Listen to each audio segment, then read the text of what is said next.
Tant pis si par moment le langage est un peu cassant. Mais c'est le langage de la vérité, et la vérité est révolutionnaire. Nous pensons aussi que notre rôle est de tout faire pour établir les meilleures relations entre les peuples. Car j'insiste, les gouvernements ont leur logique, les gouvernements ont leur politique. Et ce n'est pas avec le gouvernement que nous voulons travailler. Nous ne faisons que lorsque nous sommes obligés de passer par le gouvernement. Nous voulons directement mettre notre peuple au contact des autres peuples. Il n'appartient pas à l'ordre Volta d'apporter sa caution à un quelconque gouvernement. Et nous sommes certains que ceux qui aiment leur peuple aiment les autres peuples. Et ceci est extrêmement important et capital pour nous. Ceci est d'autant plus capital qu'il explique que nous ne voulions pas exporter notre révolution. Il explique que nous ne voulions pas nuire à qui que ce soit. Il explique aussi pourquoi nous entendons avoir les meilleures relations, non seulement avec nos voisins, mais avec tous les autres peuples. Et nous disons que réellement, ceux qui s'opposent à notre peuple s'opposent à leur propre peuple. Il n'y a qu'à bien regarder et l'on s'apercevra que l'impérialisme tentaculaire qui tente de continuer son action ventouse sur l'ordre Volta, cet impérialisme-là fait déjà du tort dans la zone géographique où il évolue. Ceux qui n'aiment pas le peuple voltaïque, ceux qui s'opposent au peuple voltaïque, de quelque façon que ce soit, sont ceux-là qui font du tort à leur propre peuple et veulent le maintenir sous leur domination. Domination évoluée ou domination primaire, mais domination quand même. Les peuples du monde entier ont le même combat à livrer pour la justice sociale, pour la liberté, pour la démocratie.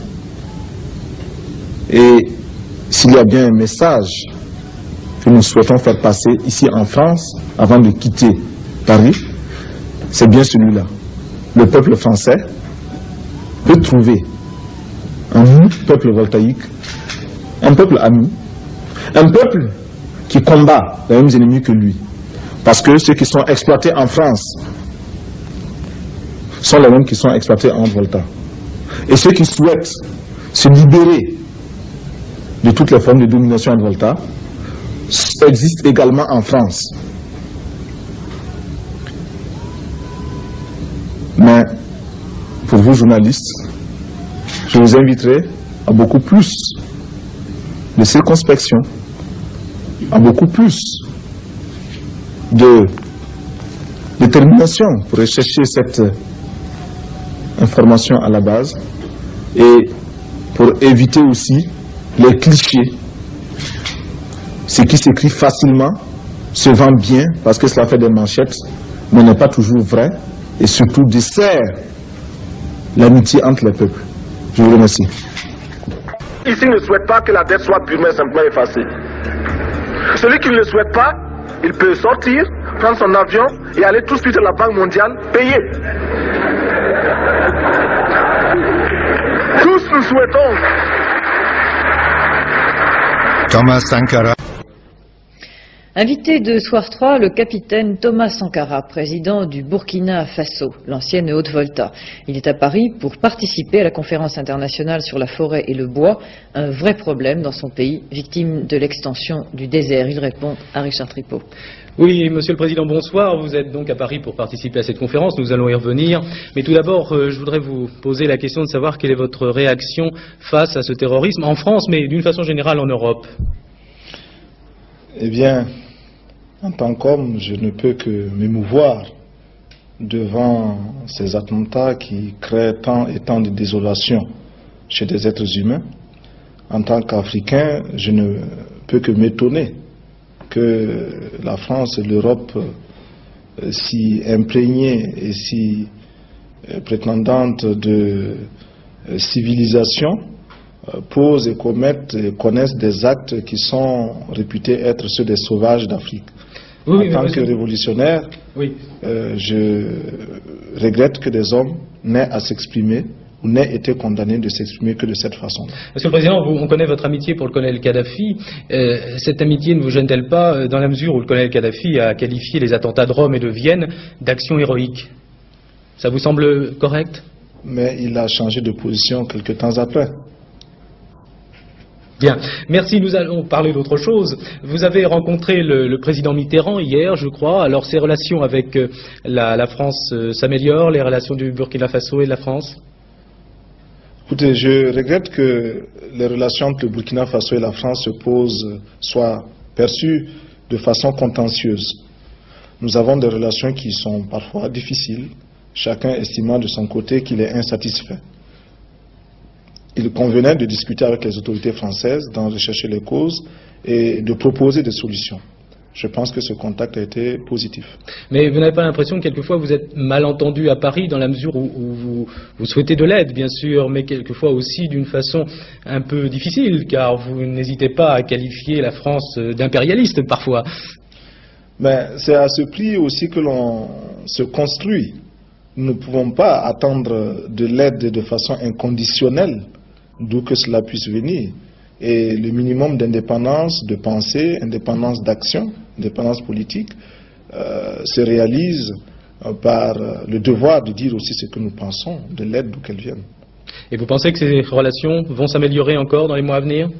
Je crois que... Vous avez reçu des assurances? Je crois que nous pouvons nous comprendre davantage et il reste encore bien des points d'insatisfaction sur lesquels il faudra que de part et d'autre, burkinabés et français, nous travaillions.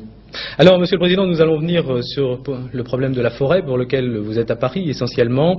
Vous avez hier déclaré que vous souhaiteriez que 1% des recherches spatiales soient consacrées à la lutte contre la dégradation des forêts. Alors, d'où vient ce chiffre 1%? Ça vous paraît suffisant? Comment vous avez évalué ça? Par-delà le chiffre lui-même, ce que nous visons, c'est imposer la prise de conscience devant un problème, un fléau aussi grave que la désertification. On va voir quelques images du Burkina Faso, de votre pays, essentiellement. Oui.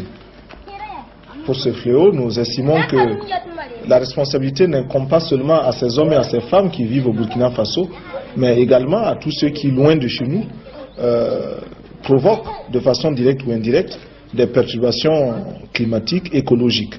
Qui peut démontrer aujourd'hui que les engins que l'on envoie dans l'espace ne dérangent pas, ne perturbent pas cet équilibre-là? Vous avez dit qu'effectivement la lutte contre la désertification est anti-impérialiste.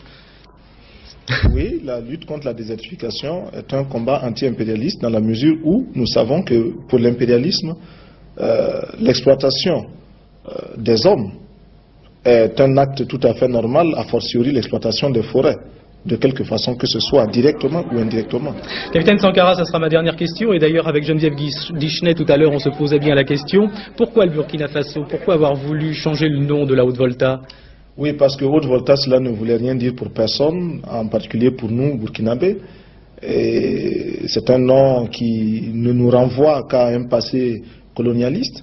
Par contre, Burkina Faso est un nom puisé dans le terroir même, qui a une signification dans notre langue. Qui veut dire patrie des hommes honnêtes.